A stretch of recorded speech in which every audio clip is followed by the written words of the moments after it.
Estamos de vuelta en esta semana porque recorremos al mundo en 60 minutos y por supuesto que terminando el mes de enero tenemos mucho para compartir. Y empezamos también por las últimas semanas, no solo de este mes, sino del actual gobierno en Uruguay junto al Ministerio de Ganadería, de Agricultura y de Pesca, porque buena noticia para la gestión que asume en marzo, ya que lograron la habilitación para exportar carne bovina a Filipinas, otro mérito y otro destino que abre la ganadería uruguaya, y lo cierto es que la protagonista es Adriana Lupinacci como directora de Asuntos Internacionales en el Ministerio Ganadero del Uruguay.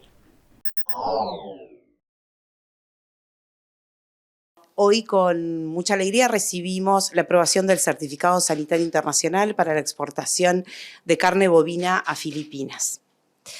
Eso implica que estamos abriendo un mercado que tiene un 10% de arancel, una población que tiene más de 118 millones de habitantes y un país que se posiciona en el número 20 de importador de carne bovina del resto del mundo. ¿Es carne bovina con y sin hueso? Carne bovina con y sin huesos y menudencias. ¿Está todo el sector industrial habilitado? Sí, 22 establecimientos fueron habilitados. Lo que resta ahora es la habilitación de la carne ovina. La Dirección de Asuntos Internacionales ha trabajado desde el inicio y queda un mes de gobierno. ¿Qué significa seguir abriendo mercados? Bueno, para nosotros es un gran orgullo poder haber habilitado un montón de productos a distintos países. Nosotros creemos que se han habilitado el número dice que son 114 mercados. Es un trabajo conjunto y muy bueno que se realiza con la Dirección de Servicios Ganaderos, en este caso para la habilitación de carne, pero también con otras unidades ejecutoras para otros productos. ¿La mirada sigue siendo el sudeste asiático? Sí, fue una de las estrategias que se marcó en este periodo de gobierno, mirar hacia el mercado asiático por la población que tiene este mercado y por los aranceles bajos. Fueron temas prioritarios en la agenda de inserción internacional.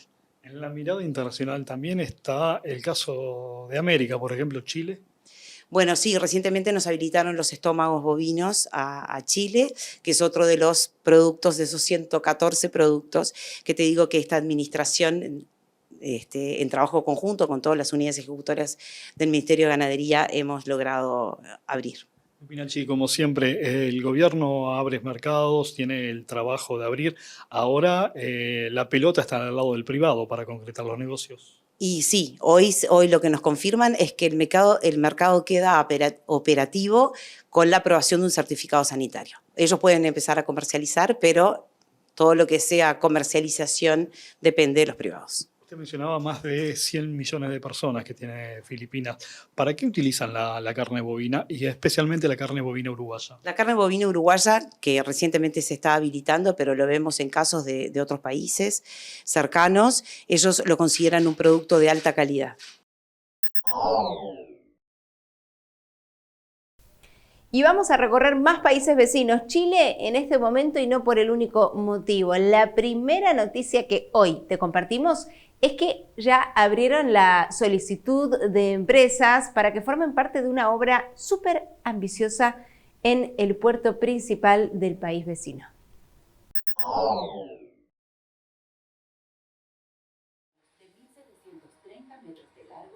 Chile anunció el lunes que abrirá una licitación para ampliar su principal puerto marítimo con el propósito de recibir buques más grandes y aumentar su competitividad tras la entrada en operaciones del megapuerto peruano de Chancay, financiado por China.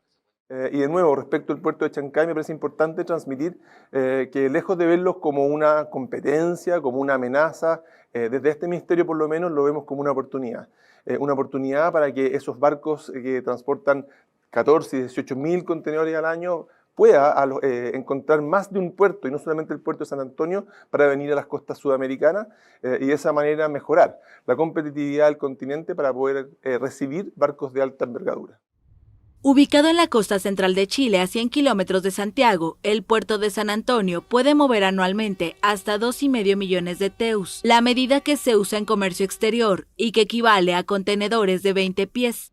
Una primera etapa de la iniciativa prevé una inversión de $1.500 millones, financiados mayormente por el Estado chileno, para ampliar hacia 2036 la capacidad del embarcadero hasta 4 millones de TEUs al año. Una segunda fase de la ampliación elevará al 2050 la capacidad a 6 millones de TEUs.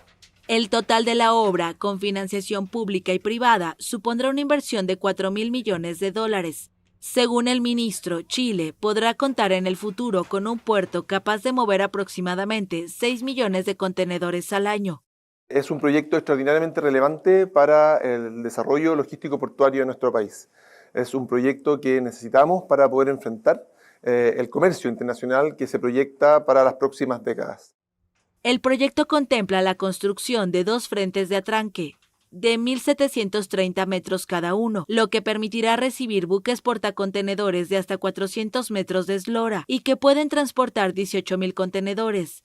En principio, el proceso de licitación concluirá en 2026, con la adjudicación de las obras a una o varias empresas nacionales o extranjeras.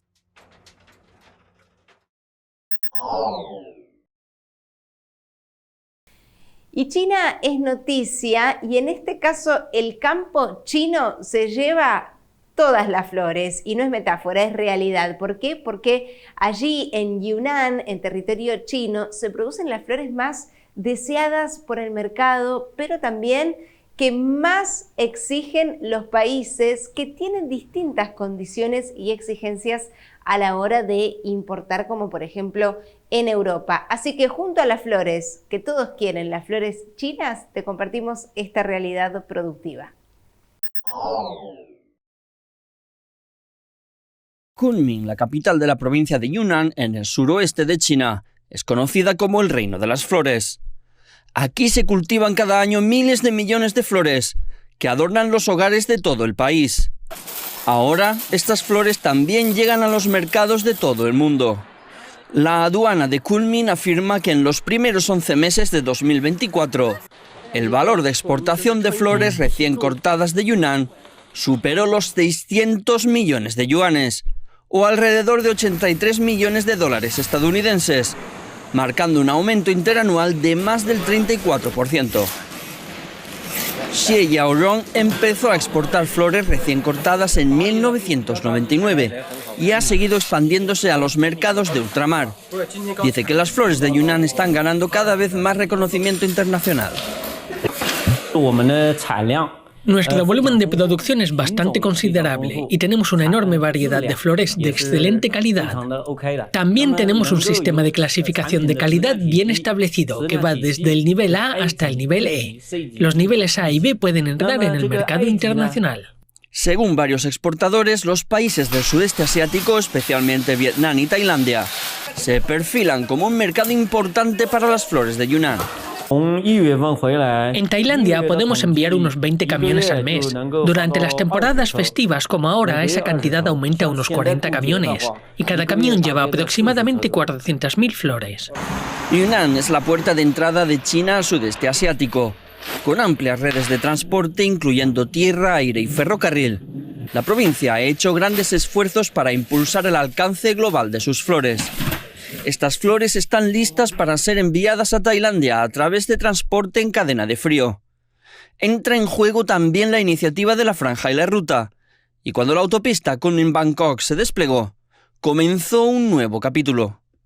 Los camiones cargados de flores recién cortadas se deslizan ahora desde las frías tierras altas de Yunnan hasta el abrazo tropical de Tailandia en pocos días.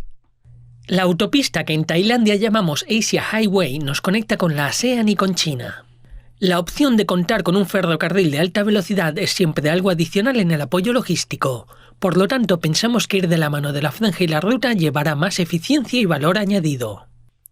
La avanzada tecnología de la cadena de frío garantiza que las flores lleguen en perfectas condiciones, con sus pétalos inmaculados y vibrantes.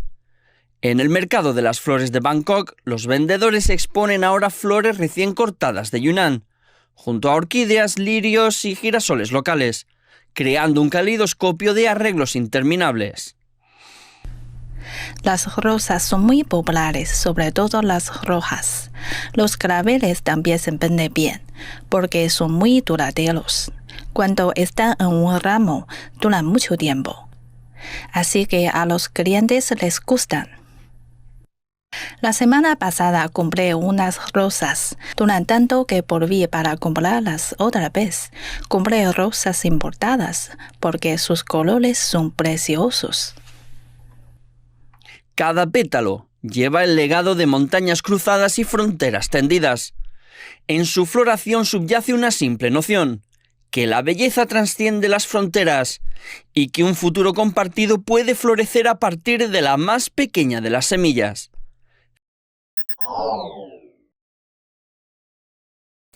Buscamos alrededor del mundo, junto a nuestra investigación en Chakra Televisión, cuáles son los lugares que están exentos a los alcances de la crisis climática, y Bután es uno de ellos. Pero en los últimos meses, la condición casi ilesa y ejemplar que conocíamos hasta el momento sufrió algunos embates. Te mostramos la realidad y la actualidad de quienes viven allí y de quienes nos pueden transmitir, en principio, su cultura.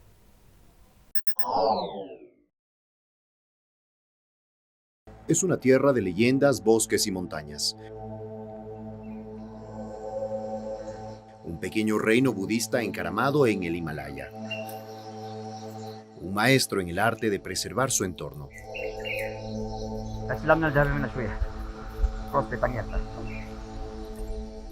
En Bután, la naturaleza es tan sagrada que los árboles están protegidos por la Constitución, pero durante su patrulla, los guardabosques hacen un descubrimiento inesperado.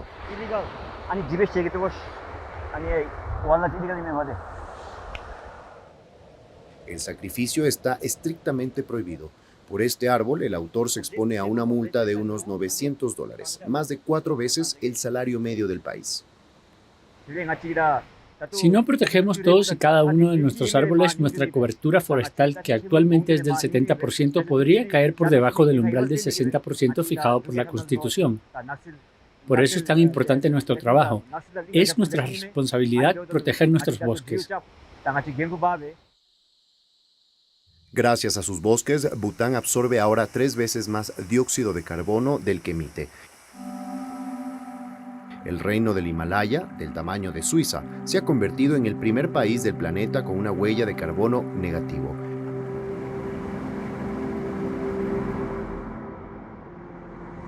Para financiar la protección de su medio ambiente y mantener a raya el turismo de masas, Bután también impone un impuesto de unos $100 diarios a sus escasos visitantes. Creo que es algo muy bueno, y no tuve reparos en pagarlo porque ayuda a conservar los magníficos bosques que hay aquí.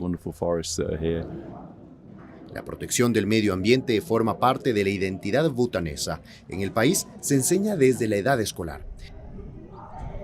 Es un sistema de control del microclima especialmente diseñado para los agricultores de gran altitud. En clase de tecnología, este alumno de secundaria mostró a sus compañeros una herramienta que él mismo había diseñado. Todo se presentará con dibujos e infografías para que incluso los agricultores que no hayan ido a la escuela puedan entender los datos.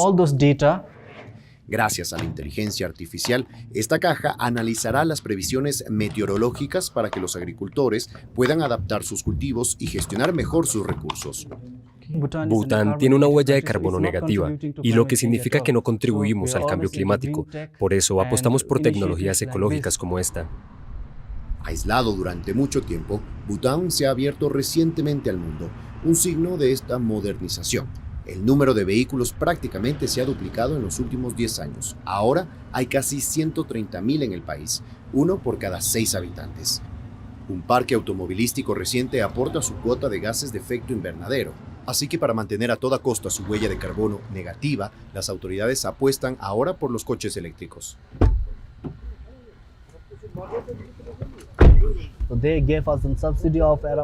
Recibí una subvención de unos $5,000 y un préstamo bancario por el 70% del precio. De hecho, solo tuve que pagar alrededor del 15% del costo total de este vehículo eléctrico. El gobierno me ha ayudado mucho. Para apoyar a los vehículos eléctricos, los puntos de recarga públicos son totalmente gratuitos, pero por ahora son sobre todo los taxis los que se han reconvertido. Estoy acostumbrado a decir que basta un poco de lluvia para formar un océano, así que al comprar un coche eléctrico estás haciendo una pequeña contribución al medio ambiente. De esa manera seguiremos siendo un país con una huella de carbono negativa. Eso es lo que pienso. En los próximos 10 años, las autoridades pretenden convertir el 70% del parque automovilístico en vehículos eléctricos. A pesar de sus esfuerzos, Bután, enclavado entre India y China, no es inmune a las consecuencias del calentamiento global. En el Himalaya, donde estos picos se elevan a más de 7.000 metros, el deshielo de los glaciares ha provocado la formación de gigantescos lagos que amenazan con desbordarse sobre las aldeas situadas más abajo.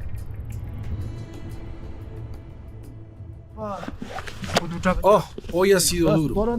Fui a buscar leña para poder cocinar y sobre todo mantenernos calientes. Dorji Thansa, su mujer y su hija viven en el valle de Lunana, a 4.300 metros de altitud. ¿Vas a ayudarme, cariño? Como están enfrente, temen que un día el lago se desborde. Temo por mi hija. Tengo miedo porque la inundación podría golpearnos durante la noche. Siempre puedo intentar huir, pero ¿qué hará mi mujer y mi hija? Tengo miedo de perderlo todo. En la actualidad, Bután cuenta con más de 500 lagos glaciares. Una veintena de ellos se encuentran en situación crítica y amenazan con desbordarse.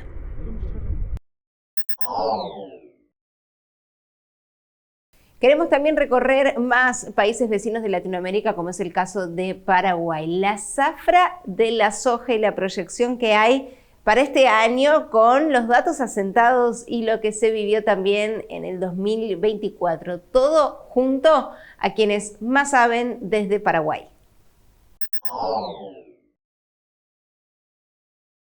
La humedad acumulada en el suelo estaba mucho más alta. Y consecuentemente, eso nos lleva a estos mapas de índice de humedad del suelo para la región oriental, en donde vemos que al comienzo de septiembre, que es en donde comienza también el calendario de la zafra en Paraguay, de forma general estaba mucho más seco todo, pero principalmente los departamentos de el norte de la región oriental, ¿verdad? Al final de diciembre del 2024, como llovió de forma general en todo el país, hubo una recuperación de esa humedad. Pero, como se puede observar también al corte del 16 de enero ya de este 2025, diferentes son las zonas que tenían ya humedad acumulada de otros meses en el 2024 en comparación a muchas regiones de vuelta en Canindeyú, en el norte del Alto Paraná, en San Pedro principalmente, en donde como esa sequía acumulada era una cuestión ya de varios meses atrás, aunque muchas lluvias cayeron, no todas las zonas se pudieron recuperar de la misma forma. Y para resaltar que lo que los colores de este índice indican es que cuanto más rojo sea el color del suelo, menor es la humedad, y cuanto más azul es, más humedad también consecuentemente hay en el suelo, ¿verdad? Esto nos lleva entonces a esperar que sea una zafra de contrastes. Cuando nosotros hacemos el gráfico histórico de cuánto fue la productividad promedio de todo el Paraguay, incluyendo también las tres grandes quiebras que hubieron en las zafras del 2008, 2009, 2011, 2012 y del 2021, 2022, sin incluso sacar esas quiebras, uno ve que el promedio general estuvo en 2.5 toneladas por hectárea para lo que es soja en Paraguay. Si eso nosotros comparamos a cuánto es lo que se espera hasta el momento, a pesar de que hay zonas muy golpeadas y realmente lamentamos mucho que hayan muchos productores, principalmente en San Pedro, que cuentan que por cuarto año consecutivo están teniendo pérdidas y tal vez no se animen a un nuevo ciclo, que esa realidad contraste tanto con con otros productores que nos están contando que en el sur del Alto Paraná o que hacia el norte de Itapúa están cosechando entre 4,5 y 5 toneladas por hectárea, ¿verdad? En síntesis, entonces, entre el 30 y el 35% de los productores que plantaron primero, principalmente en el sur de la región oriental del Paraguay, como el suelo ya venía más húmedo y cómo se beneficiaron de ciertas lluvias que llegaron en momentos estratégicos, esos son los productores que están consiguiendo entre 4 y 5 toneladas por hectárea, en contraste entonces a muchos otros productores que están en el norte del país con mermas realmente importantes, consultándose inclusive si vuelven a plantar otros tipos de cultura o en algunos casos si vuelven a la ganadería porque hay ciertas zonas en donde realmente se acumularon déficits por 4 zafras seguidas. Perfecto, Larisa, bastante completo justamente el informe y el trabajo también que ustedes realizaron. Hablabas de una frase que justamente me llamó mucho la atención. Me dijiste, es una zafra, va a ser una zafra de contraste, ¿verdad? Porque, ¿a qué se referiría? Si nos podrías ampliar un poquitito sobre o volver a recalcar eso, porque tenemos varias perspectivas, ¿verdad? Pero muchos productores nos hablan de esa incertidumbre y hablabas de esto, es de contraste. ¿En qué sentido sería? Cuando nosotros decimos que va a ser una zafra de contrastes, nos referimos a que por un lado vamos a tener grupos de productores que lastimosamente van a quebrar cosechando lo mínimo, que es 1 tonelada por hectárea, o como algunos productores ya nos habían relatado en San Pedro el año pasado, que solamente llegaron, por ejemplo, a menos de menos de 1 tonelada inclusive. Entonces, ese es el lado triste y malo de este ciclo. Hay gente que va a tener pérdidas muy significativas y al mismo tiempo eso contrasta con otros productores que este fin de semana estuvieron cosechando en San Alberto o en Santa Rita y que nos estaban contando que sus rindes fueron entre 4 y 5 toneladas por hectárea. Entonces hay una zona del país más hacia el norte de la región oriental donde tal vez no se va a alcanzar esa tonelada o donde tal vez sí se pueda cosechar más de 1 tonelada por hectárea, pero que de cualquier forma es absolutamente insuficiente para inclusive cubrir tus costos. O sea, es un quiebre para el productor en contraste con otros productores que están en el Alto Paraná, en Aguazú o en Itapúa, que están relatando cosechar dentro del promedio histórico que ya se vio en las mejores zonas. Perfecto. ¿Cuál es la importancia justamente de esto que ustedes están realizando? Porque estamos hablando del tema de justamente del clima y demás. Estamos en una etapa fundamental donde el clima es la principal preocupación, ¿verdad? Y esto también va a ayudar mucho a los productores, a los socios que ustedes con los que trabajan. Claro. Como uno de nuestros gráficos mostraba, es absolutamente fundamental también el periodo de siembra que cada productor tuvo. Porque así como tenemos esos productores que nos están contando que están cosechando bien, tenemos que tener en cuenta que ese grupo de gente plantó primero. en contraste a otros grupos que plantaron más tarde, que aún están esperando las últimas lluvias que están ya cayendo ahora mismo en el Alto Paraná y que se espera lleguen hasta Canindeyú también. Y esos productores recién van a estar cosechando en las primeras semanas de febrero.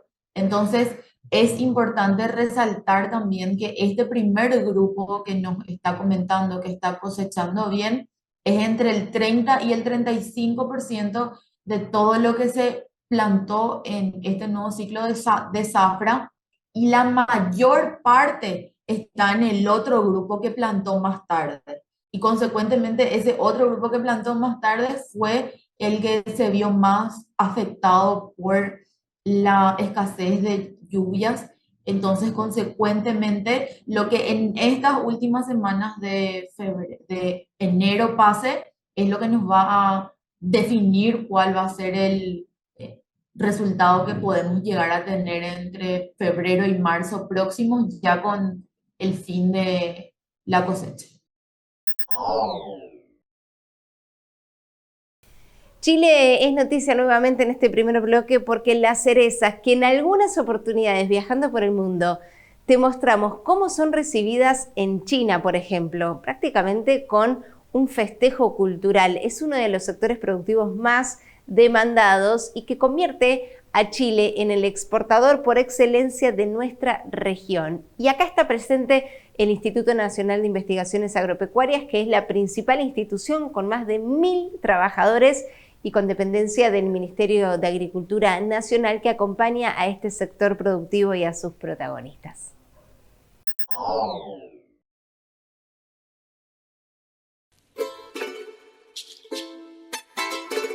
El año 1995 fue cuando INEA empezó a realizar los primeros trabajos de investigación acá en Chile Chico. Esto conllevó a que el año 98, con un proyecto del gobierno regional, se establecieron las primeras 40 hectáreas comerciales de cerezos en manos de pequeños productores de la localidad de Bahía Jara, de Chile Chico y de Puerto Ingeniero Ibáñez.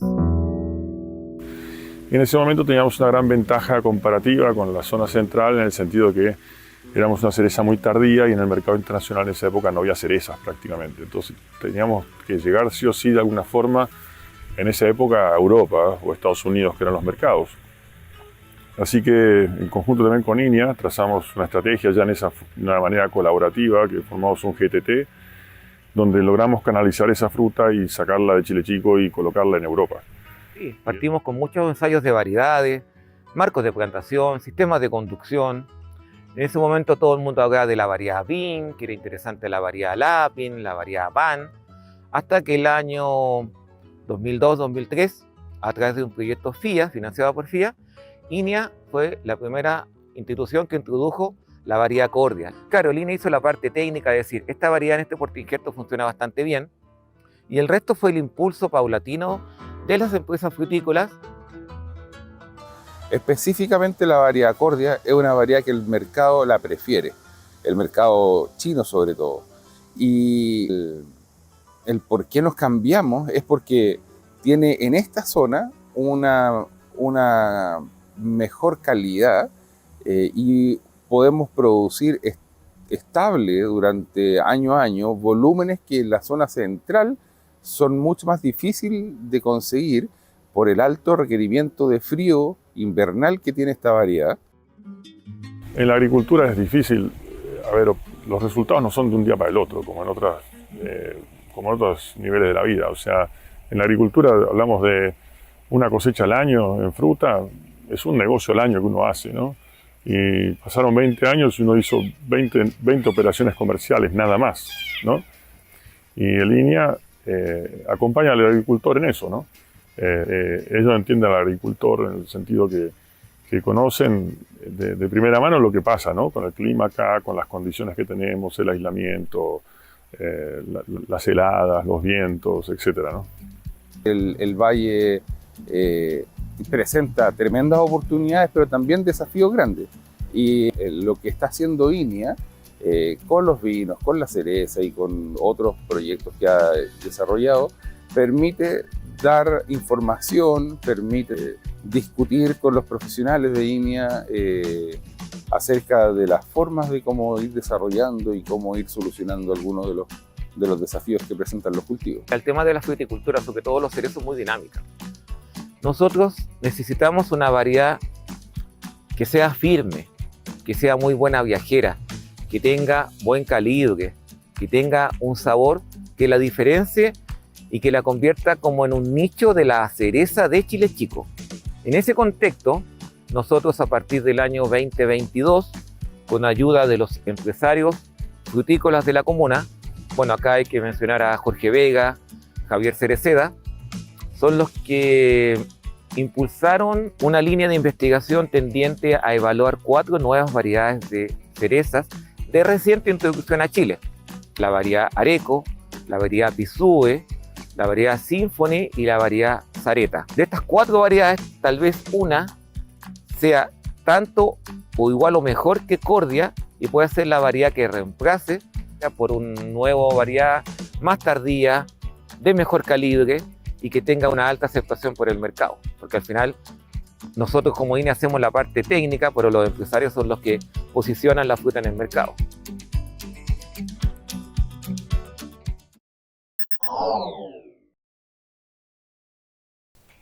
Es el momento de hacer un corte, una pausa, pero quédate, te prometí que en 1 hora viajamos por el mundo, así que lo hacemos después de este corte. Seguimos recorriendo el planeta, ya venimos.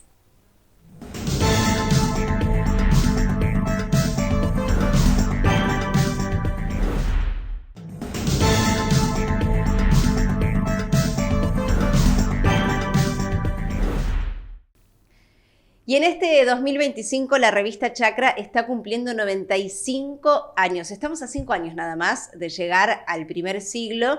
Y lo cierto es que desde el 2022 me han permitido las autoridades y todo el equipo de la plataforma de medios Chacra empezar a sembrar en el suelo argentino la cultura a través, por supuesto, de Chacra Televisión. Por eso hoy y en este inicio del 2025 también así lo consideramos. Lo invitamos a Diego Berardo como gestor cultural y exdirector del Centro Cultural San Martín, por nombrar alguno de todos los trabajos. Te damos la bienvenida, ¿cómo estás? Bien, muchas gracias por la invitación, una alegría estar acá. La alegría es nuestra. Nosotros, como te decíamos, desde hace un tiempo venimos difundiendo y contando historias en torno a la cultura, al espectáculo, al entretenimiento, como sea que lo consideres. Todo forma parte de un reflejo de un pueblo, de la sociedad. Lo cierto es que nos pusimos a pensar y por eso te invitamos. ¿Qué es la cultura? ¿Cómo la definimos? Bueno, te diría que la definiste muy bien, porque la cultura es justamente todo eso, es aquello que tiene que ver con nuestras tradiciones, con nuestras costumbres, con nuestro lenguaje, aquello que tiene que ver también con lo que nos encuentra en cada uno de los lugares en donde vivimos y por supuesto tiene que ver después en un sentido mucho más, hoy por lo menos concreto, en la actividad artística, la actividad creativa, el desarrollo de producciones, el entretenimiento, como decías vos muy bien. Pero yo honestamente considero que la cultura entendida en un sentido amplio es todo aquello que atraviesa las esferas de nuestra vida. Es decir, no solo el entretenimiento y la actividad artística que podemos disfrutar en un pueblo, ciudad determinada, sino también aquello que tiene que ver con la educación, que tiene que ver con la formación, pero que tiene que ver también con la vida social, con la economía, con el deporte. Todo eso forma parte de nuestra vida, por ende todo eso forma parte de nuestra cultura.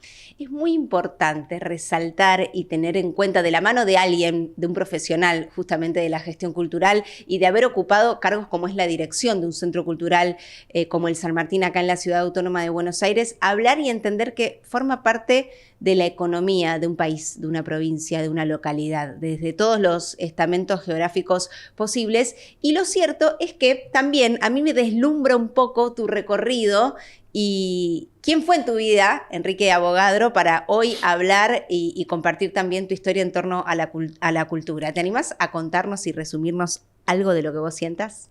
Mira, Enrique en realidad fue una persona que yo conocí antes de llegar a la gestión del Cultural San Martín.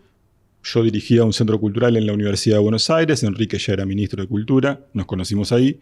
Luego, cuando reeligió como ministro, me convocó para dirigir el Centro Cultural San Martín y ahí hicimos espalda con espalda. para decirlo de alguna manera más barrial. Clarísimo. En donde pudimos con total libertad generar actividades que nos permitan poner a la cultura en lo más alto en la ciudad de Buenos Aires, pero también en diálogo con otras instituciones, otras provincias, otros países, porque Enrique viajó mucho, yo no tanto, pero trataba de estar en contacto a través de las distintas plataformas con el resto del país.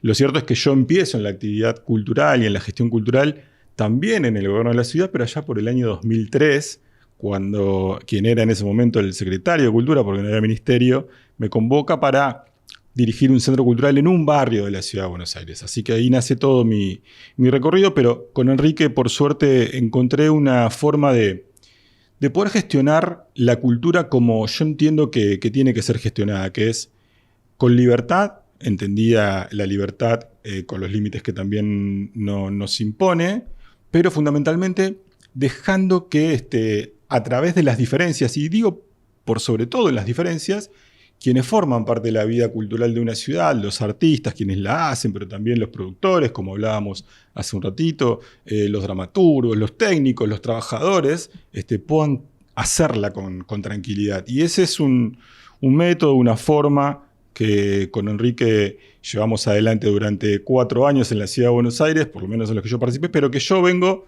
incorporando desde la Universidad de Buenos Aires. En la Universidad de Buenos Aires realmente creamos un espacio para crear en libertad, y la cultura es eso. En Chacra Televisión y acá, sobre todo en este estudio, hablamos de la cultura y es así como me lo permiten hacer el paralelismo de lo que es el suelo, de lo que es sin dudas el sembrar, el cosechar, y está lleno primero de talentos. Argentina, el mundo, por supuesto, y vos más que nunca lo palpaste, y eso nos conecta sin dudas con inclusive la exportación de talentos, de culturas, como el turismo, que vamos a recapitular y es importante. La ciudad de Buenos Aires es una de las más importantes de Latinoamérica en cultura, en turismo y también en el mundo. Así es. Primero, la cultura tiene que ver con el cultivo. Claro. Porque nace de ahí esa palabra, de cultivar, claro. Justamente. Así que es muy, muy pertinente que forme parte de este programa la posibilidad de hablar de cultura. Pero además, efectivamente, la ciudad de Buenos Aires es una capital cultural del mundo. Es la tercera capital cultural en materia de teatros, es la primera capital cultural en materia de librerías, es una de las capitales culturales más importantes de la producción audiovisual, es en América Latina, te diría, un faro para la cultura. Entonces, realmente es muy importante. La gente visita Buenos Aires y después el resto de la Argentina por la cultura que se vive en la ciudad de Buenos Aires y también por la cultura que nace y florece y se cultiva, se siembra, se cosecha con mucha fuerza en el interior de la Argentina. Córdoba, Santa Fe, Mendoza, la Patagonia, Jujuy, Salta, por decir algunas provincias, Entre Ríos, por decir algunas localidades, son muy, muy importantes a la hora de desarrollar la actividad cultural. Muchas tienen festivales de cine, muchas tienen festivales de teatro muy importantes. Santa Fe ahora acaba de aprobar la ley de mecenazgo para promover aún más la producción cultural en la provincia, pero también para invitar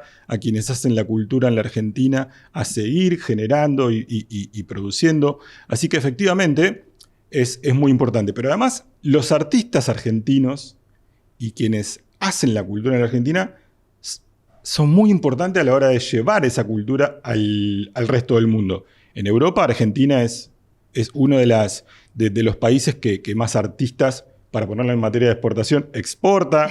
Claro. Quienes a través de festivales de cine dejan en lo más alto a nuestro país, a través del teatro ahora con mucha fuerza, que están participando sobre todo en España, un poco en Portugal, con mucha actividad. Las letras son muy importantes en el mundo, sobre todo en las ferias internacionales, estén con mayor o menor presencia, pero es muy importante. En síntesis, la Argentina es un país donde la cultura siempre fue muy importante, donde quienes hacen la cultura desarrollan una actividad que a nosotros como sociedad nos hace muy bien, pero además que la sociedad abraza mucho, porque la sociedad considera que es fundamental para su bienestar. Y no solo para su bienestar personal, sino también para el bienestar de una comunidad. La cultura, como vos planteabas hace un instante, genera muchos recursos. Cada vez que en el resto de nuestro país o en la Argentina se realiza un festival municipal de un pueblo, provincial, es todo un movimiento que se genera y la economía local que se revitaliza porque hay muchos turistas que quieren disfrutar de esa propuesta, porque a través de esa actividad se pueden vender productos, la gente no solo se queda a dormir, sino que después disfruta de otras actividades, la cultura produce un derrame hacia el resto de la actividad, como es la gastronomía, el turismo, o como lo es también el diseño. En síntesis, la cultura es una actividad que promueve el trabajo y el desarrollo y es muy importante para nuestro país. Y lo cierto es que antes de las oportunidades que nos llegan a los artistas, a los trabajadores de la cultura, está la gestión, que déjame aprovechar este momento. Se hace en tiempos que se discute mucho el gasto o la inversión y se habla de batalla cultural. Lindo es cuando es a favor de la cultura, por cierto, esta batalla, porque los artistas como protagonistas de la cultura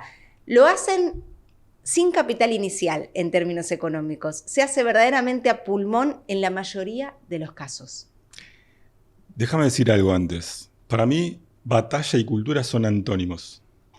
En definitiva, creo que no existe una batalla cultural porque la cultura no está de la mano de la batalla. Es todo lo contrario. La cultura es encuentro y sobre todo encuentro en las diferencias. Por ende, para mí, yo no hablo de batalla cultural.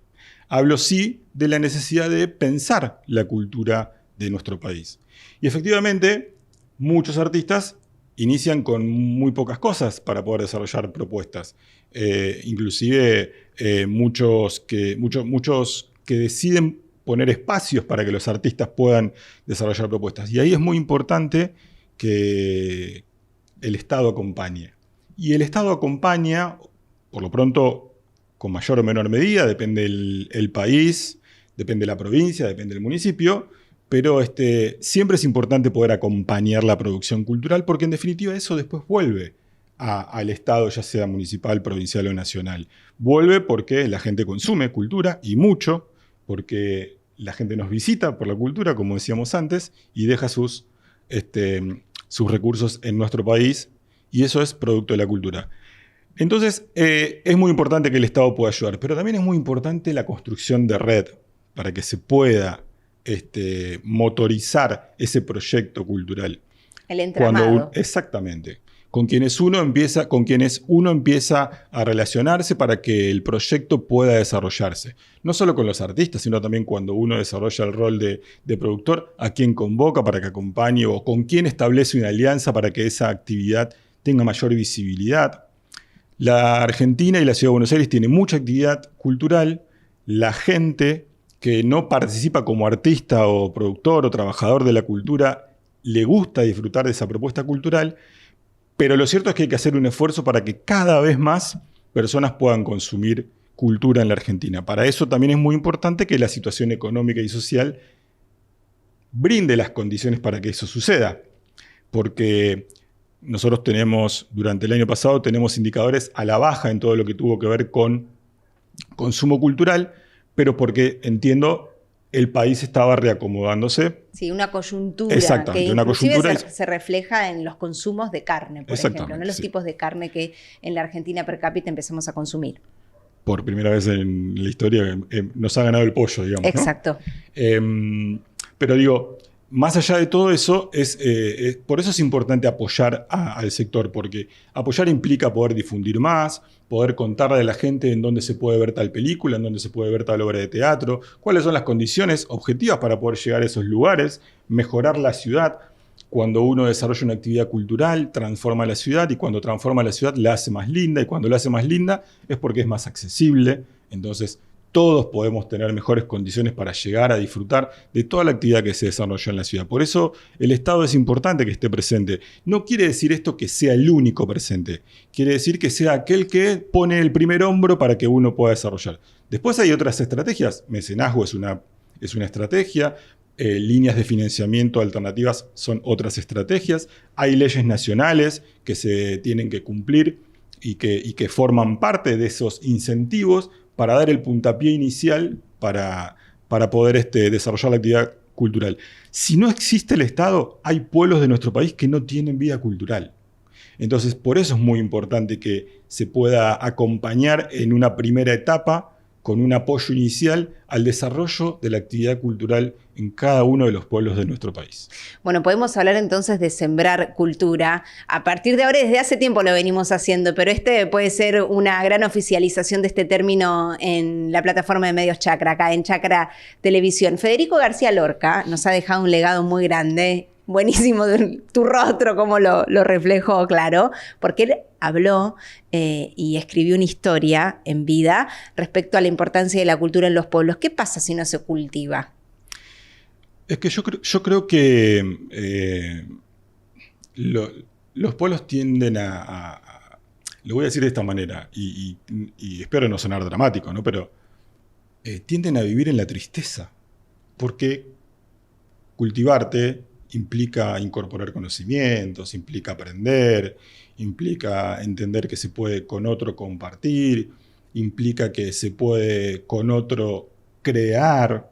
Cultivarte ayuda a agilizar la imaginación, a ser mucho más creativo a la hora de desarrollar. Entonces, si en un pueblo no hay actividad cultural, si en un pueblo no se cultiva, si en un pueblo no se siembra cultura, bueno, yo creo que pasa como pasa en el campo, ¿no? ¿Qué sucede cuando no se vende la cosecha? ¿Qué sucede cuando el clima no acompaña? Cuando el clima no acompaña. Eso es dramático. ¿O qué sucede cuando uno considera que no están dadas las condiciones para exportar? Bueno, hay mucha tristeza. Claro. Ese pueblo también deja de vivir. ¿Por qué? Porque todo eso implica un rédito para la comunidad. Y la cultura, como bien decíamos recién, si no existiese, no llevaría alegría a esa comunidad. Entonces, vos fíjate, todos los pueblos de nuestro país tienen su fiesta tradicional. Voy a hablar de Santa Fe, que es una provincia que estoy conociendo mucho ahora, tiene pero un montón Santa Fe. Cerca de 300 fiestas. Sí. Cerca de 300 fiestas. Sí. Y vos fíjate que cada una de ellas es el pueblo organizándola con alegría, encontrándose, no importa lo que piensen, por fuera de esa actividad. Logran tener un punto de encuentro y sentirse contentos porque están creando su fiesta local. Bueno, eso es la cultura y eso es importante que nosotros entendamos, que hay que seguir acompañando y hay que darle una mano, hay que apoyarlo. La cultura es todo eso. Nosotros decimos muchas veces que la cultura nos abraza. ¿Por qué? Porque es efectivamente ese espacio en donde nos encontramos, nos reconocemos y juntos nos ponemos a crear y a ser un poco más felices. Alejandro Dolina habla de cultivar el espíritu. Bien. La mejor metáfora también. Compartiendo en este día, en esta entrevista y en nuestra alegría, Diego, que es esta, la de tenerte acá y la de compartir con vos. Muchísimas gracias por acercarte a Chacra Televisión y por estar acá en exclusiva por primera vez, que no será la única, en los estudios. Muchas gracias a vos por invitarme. La verdad que me parece una idea brillante que se pueda cosechar cultura en este programa y que se pueda difundir aún más toda la vida cultural de cada una de las localidades de nuestro país, que es donde Chacra llega, ¿no? Y queremos seguir recorriendo la cultura en el mundo como lo estamos haciendo con Diego Berardo. Es por eso que en Perú han decidido aprovechar las vacaciones, la playa, para poder instaurar y germinar, sembrar también el hábito de la lectura.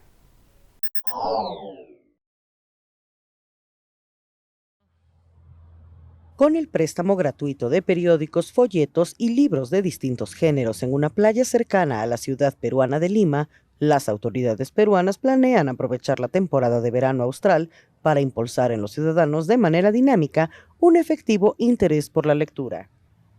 El programa de préstamos se lleva a cabo en la concurrida Playa Redondo, a donde los ciudadanos llegan a diario para refrescarse en las aguas del Pacífico cercanas a la capital peruana, como una alternativa a las altas temperaturas de hasta 30 grados Celsius que puede experimentar la urbe en esta temporada.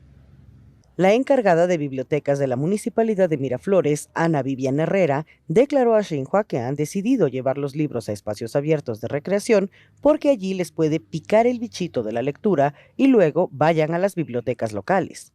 A juicio de Herrera, el espacio de la playa se presta mucho para lecturas cortas que van a dar pie a que la comprensión lectora se inicie, que es a su vez uno de los aspectos que requiere atención en el país, según la prueba del Programa Internacional para la Evaluación de Estudiantes, PISA, por sus siglas en inglés.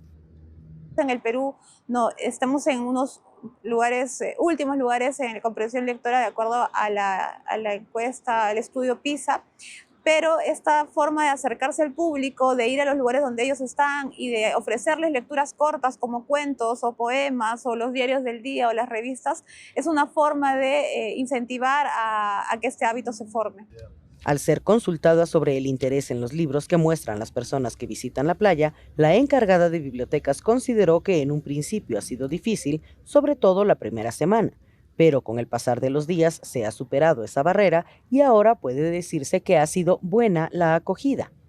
En tanto, el docente de la Facultad de Ciencias Sociales de la Universidad Nacional Mayor de San Marcos, Jorge Castro, expuso en conversación con Xinhua que se trata de una excelente iniciativa para que los bañistas en Playa Redondo tengan cercanía con la lectura. Bueno, es una excelente iniciativa que tiene como finalidad fomentar la lectura, ¿no? Justamente sabemos que los índices de lectura en nuestro país son bastante bajos.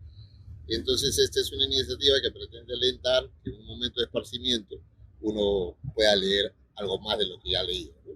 En 2022, el 47,3% de los peruanos leyó al menos un libro, el 63,4% periódicos y el 22,5% revistas, según datos de la Encuesta Nacional de Lectura efectuada por el Ministerio de Cultura y el Instituto Nacional de Estadística e Informática.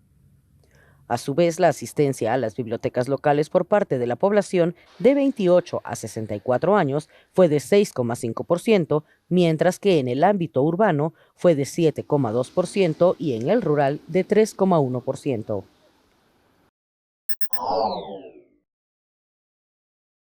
Y el nuevo año chino ya recibe con un nuevo calendario lunar mucha aceptación en Occidente y por eso te vamos a mostrar cómo se celebró en España este año 2025, el año de la serpiente, que trae desafíos y que por supuesto nos acerca mucho más a una cultura distinta a la nuestra.